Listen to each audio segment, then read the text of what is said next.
Hello everyone. नमस्ते, प्रणाम। कैसे हैं आप सब लोग? आशा करती हूँ आप सब लोग बहुत अच्छे होंगे और मैं भी ठीक हूँ।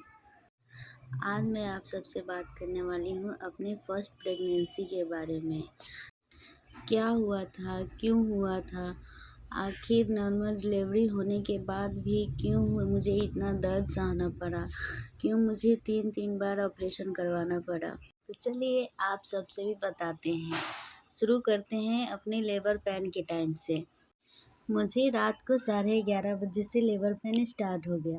थोड़ी थोड़ी देर पे दर्द होना, इतना तेज़ तेज़ से कमर में पेन होना, पेट पे पेन होना। उसके बाद क्या हुआ कि रात तो कैसे कैसे बीता। फिर सुबह को मैं उठी, झाड़ू पोछा सब की, वो थोड़ा बहुत नाश्ता बनाई, रोटी सब्जी बनाई थी।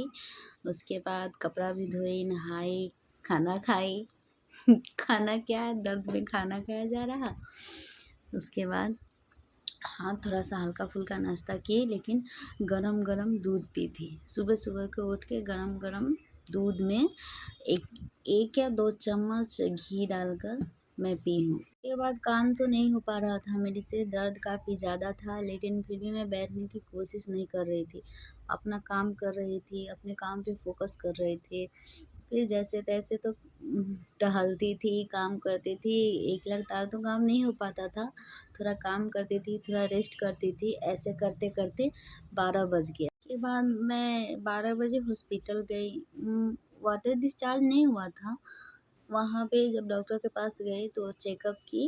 वैसे दर्द तो मुझे था, चेकअप की और उसके बाद फिर वो सर्विक्स का मुंह ओपन ज़्यादा नहीं था, फिर भी वो सब चेक अपना की, पानी वानी लगाई, दर्द का सुई वुई लगाई, इंजेक्शन लगाए।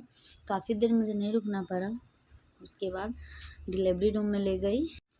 उस टाइम पे मेरी मम्मी भी मेरे साथ थी और हस्बैंड भी थे।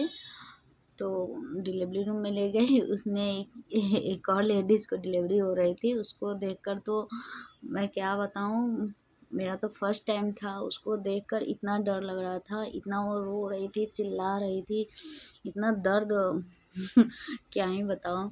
उसके बाद मुझे लिटाया गया, वो इंजेक्शन वगैरह लगाई, पानी लगाए। उसके बाद खुद से ही वो फिर आधे घंटे वो दर्द झेलने के बाद फिर एक लड़का हुआ मुझे। लड़का हुआ, पता है हम मम्मी कितने दर्द झेलते हैं। अब जब बाबू आया ना बाहर, तो उसको देख के मैं सारा दर्द ही भूल गई। पहले मैं बोल रही थी, डॉक्टर टाका लगाने वाली थी, लेकिन मैं बोली कि नहीं, आप पहले मुझे मेरा बच्चा दिखाओ। उस टाइम मम्मी शायद बाहर थी, उस डिलीवरी रूम में नहीं थी, मम्मी बाहर थी। उस टाइम सिर्फ नर्स थी लोग। नॉर्मल डिलीवरी होने के बाद भी वो थोड़ा सा कट लगाया जाता है, लेकिन बाबू का सिर हेवी होने के कारण डॉक्टर अभी कट लगाने के लिए ब्लेड ला ही रही थी। तब तक खुद से ही कट लग गया और काफ़ी ज़्यादा लग गया था। इसी से मुझे ज़्यादा परेशानी हो गई। फिर डॉक्टर टाँका लगाए, तो टाँका वो धागा से नहीं लगाई थी। धागा लगता है नॉर्मल डिलीवरी में, टाँका लगता है गलने वाला, और ये डॉक्टर लापरवाही कर दी। डॉक्टर इलास्टिक का धागा लगा दी थी। टाँका लगाए उसके बाद ब्लड काफ़ी ज़्यादा गिर गया था मेरा, उस वीकनेस भी ज़्यादा लग रही थी। धागा लगाई, लेकिन वो बताई नहीं कि हाँ मैं ये इलास्टिक का धागा लगाई हूँ, या फिर मेरे बस की बात नहीं है, ज़्यादा दिक्कत हो गया है। अगर वो बताते तो हम लोग दूसरे डॉक्टर के पास जाते, या फिर यहीं पे दूसरे डॉक्टर को बुलाते, लेकिन डॉक्टर ही लापरवाही कर दी। उसके बाद मुझे 24 घंटे तक चक्कर आने लगा था। मैं खुद से उठ नहीं पा रही थी, चल नहीं पा रही थी। अगर खड़ी भी हो रही थी तो चक्कर ऐसे आ रहा था जैसे लग रहा था कि मैं गिर जाऊंगी। मैं सबसे बोलती थी कि टाका दर्द हो रहा है, तो सब लोग यही बोलते थे कि दर्द तो होगा ही, हम लोग का भी नॉर्मल हुआ है, टाका लगता है, 2 ही टाका लगता है। मैं बोली कि नहीं, मुझे 2 टाका नहीं लगा है, मुझे 2 से ज़्यादा लगा है। टाका मुझे 4 लगा था, हाँ 4 लगा था टाका। बहुत दर्द हो रहा था, इतना टभकता था, मतलब दवा भी खाती थी तो उतना आराम नहीं होता था। फिर मैं बोलती थी, लेकिन लोग विश्वास नहीं किया। और फिर धीरे धीरे करते करते 12 दिन हो गया। 12 दिन में भी मेरा टाका सही नहीं हुआ। हस्बैंड भी नहीं थे मेरे साथ उस टाइम। टाका सही नहीं हुआ, दर्द हो रहा था। मैं देखती थी मेरा टाका नहीं गला है, मैं सबसे बोलती थी, लेकिन कोई उतना ध्यान नहीं दिया। उसके बाद धीरे धीरे वैसे करते करते तो 15-20 दिन हो ही गया होगा। बहुत ज़्यादा परेशान हो गई। ऐसा लग रहा था ना जैसे घाव बन गया, छूने पे लग रहा था ना कि उसमें से कुछ निकल रहा है, और पल्स तो भर ही गया था। फिर मैं एक डॉक्टर के पास गई। वहाँ पे जब डॉक्टर चेक किए, जब वो जैसे चेक कर रहे थे ना, तो इतना दर्द हो रहा था। तो वो बोले कि आप कहाँ डिलीवरी करवाई। मैं सबसे उनसे बताई तो बोले कि डॉक्टर तो टाका गलत दे दी है, टाका तो गलने वाला होता है धागा, और धागा इलास्टिक का लगा दी है। आपका घाव बहुत पक चुका है, पल्स भी भर गया है। फिर वो बोले कि आपको दोबारा ऑपरेशन करवाना होगा, टाका निकलवाना होगा, और फिर टाका लगवाना भी होगा। मेरे पास उस टाइम 1 महीने का मेरा बच्चा था। मुझे काफ़ी ज़्यादा परेशानी होती थी। मेरे से चला नहीं जा रहा था, एकदम लग रहा था ना टभक रहा है ऐसा। क्या ही बताऊँ मैं उस दर्द को, ऐसे मतलब मैं झेली हूँ। फिर डॉक्टर दवा दिए, 1 महीना में दवा ली, दवा खाई सूखने वाला। उसके बाद 1 महीने दवा खाने के बाद फिर मैं डॉक्टर के पास आई। बिल्कुल भी सुधार नहीं हुई थी घाव में। फिर मैं 1 महीने का दवा ले गई। फिर मैं 1 महीने का दवा खा कर आई। फिर डॉक्टर बोले कि ये तो जल्दी ठीक नहीं हो रहा था, क्योंकि उस डॉक्टर के बस की भी बात नहीं थी। और वो बोले कि ऑपरेशन करना पड़ेगा, वो डेट दे दिए। फिर ऑपरेशन करने के लिए वो सब तैयारी कर चुके थे, बेहोश भी कर दिए। फिर जब वो टाका काटे, कट लगाए, तो मैं क्या ही बोलूँ। वो वहाँ का मांस ऐसा समझो कि सड़ गया था।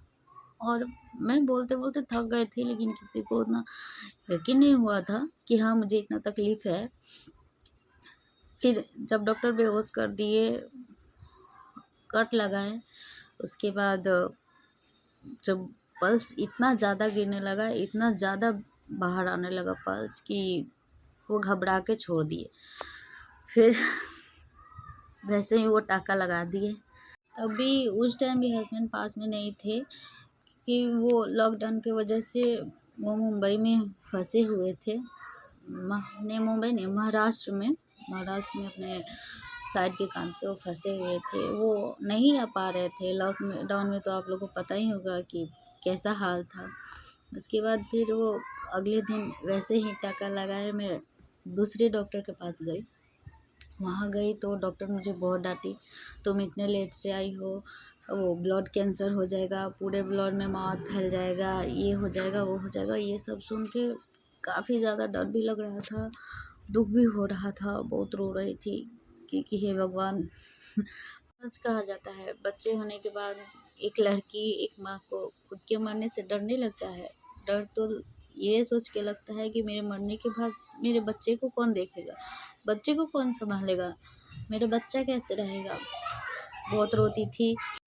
वहाँ गई, डॉक्टर चेकअप की, दवा दी, और 1 हफ्ते का वो सुई दी मुझे, इंजेक्शन दी लगाने वाला। पानी में लगा के वो इंजेक्शन लगता था, क्योंकि इंजेक्शन काफ़ी ज़्यादा वो पावर का था। फिर 1 हफ्ते तक मैं दवा भी ली, दवा भी डाली थी, और मुझे वो सुई भी लगा था, पानी भी लगा था। धीरे धीरे करते करते फिर मैं 1 हफ्ते के बाद गई, डॉक्टर चेकअप की, थोड़ा सुधार हुआ घाव में। उसके बाद हस्बैंड आए, डॉक्टर बोली थी ऑपरेशन करना पड़ेगा, और वो सब मवाद बाहर निकलना पड़ेगा, वहाँ का मांस का सड़ गया है, मांस को भी काट के बाहर निकालना पड़ेगा। तुम हस्बैंड कहाँ है? मैं बोली कि हस्बैंड तो नहीं है। फिर मैं अपने हस्बैंड से बोली, तो वो बोले कि ठीक है, मैं अब जैसे भी होगा, ऐसा हाल है तो मैं आऊँगा। वो आए, फिर मैं डॉक्टर के पास गई ऑपरेशन के लिए। वहाँ भी ऑपरेशन के पहले तो काफ़ी दिन में दवा खाई हूँ, 2 महीने में दवा खाई हूँ, 2 महीने दवा खाई हूँ, 7 दिन पानी लगा है मुझे। उसके बाद ऑपरेशन हुआ, वहाँ पे ऑपरेशन हुआ, फिर मुझे होश आया। और पता है उस टाइम मेरे माइंड में क्या था, मेरा बाबू मेरे लिए रो रहा है, कहाँ है वो, क्यों रो रहा है, यही सब मेरे माइंड में चल रहा था। क्योंकि उसके पहले मैं सुन चुकी थी ना कि नहीं बच पाना मुश्किल है, ब्लड में इन्फेक्शन फैल जाएगा, ये वो क्या क्या डॉक्टर भी डांट चुकी थी, बोल चुकी थी। लेकिन मैं सिर्फ नाम ले रही थी, भगवान वैष्णो माँ आप बस मुझे ठीक कर दो, मुझे मेरे बच्चे के लिए ठीक कर दो आप। डॉक्टर बेहोश की, टाका काटे, वहाँ वहाँ का मांस भी निकाली, अंदर पूरा मांस सड़ गया था ना, वो सब निकाली। उसके बाद फिर सब ठीक हुआ। 2 घंटे बाद मुझे होश आया तो मैं बाबू का ही नाम ले रही थी। फिर वहाँ मुझे सब सही हुआ, डॉक्टर दवा दी, मैं 15 दिन दवा खाई। फिर धीरे धीरे घाव मेरा सही होना शुरू हो गया। 1 महीने में घाव मेरा पूरा सही हो गया। 1 माने तो वो डॉक्टर मेरे लिए भगवान ही थी, क्योंकि मैं 4 महीने तो इतना दर्द झेली, इतना दर्द सही हूँ उस घाव को लेकर कि मैं क्या ही बताऊँ। जब 4 महीने बाद जब वो दर्द जब मेरा बंद हुआ ना, ऐसा लग रहा था कि हे भगवान, आप आपके रूप में वो डॉक्टर आए। आप सबसे मैं यही बोलना चाहूँगी कि आपके अंदर क्या कष्ट है, क्या तकलीफ़ है, क्या बीमारी है, वो सिर्फ़ आप समझते हो। आपके घर वाले, बाहर वाले या फिर कोई किसी की बात आप सुनो ही मत। आप समझो, खास करके डिलीवरी होने के बाद जब आपको टाका लगे, तो वो टाका अगर 2 से 3 दिन में आराम नहीं हो रहा है, दर्द आराम नहीं हो रहा है, तो आप ज़रूर डॉक्टर से दिखाओ। किसी की बात नहीं सुनो कि अरे मेरी भी नॉर्मल डिलीवरी हुई है, मैं भी दर्द झेली हूँ, मुझे पता है टाका लगता है, दर्द होता है, सब सही हो जाता है। नहीं, बिल्कुल नहीं।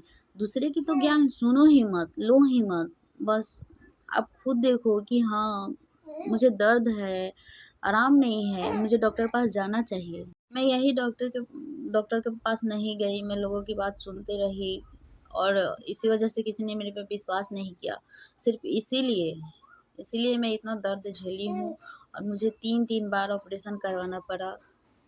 इतना छोटा बच्चा लेकर मुझे मेरे ऊपर क्या बीतता था ना, मैं खुद समझ क्या ही बताऊँ आप लोगों से।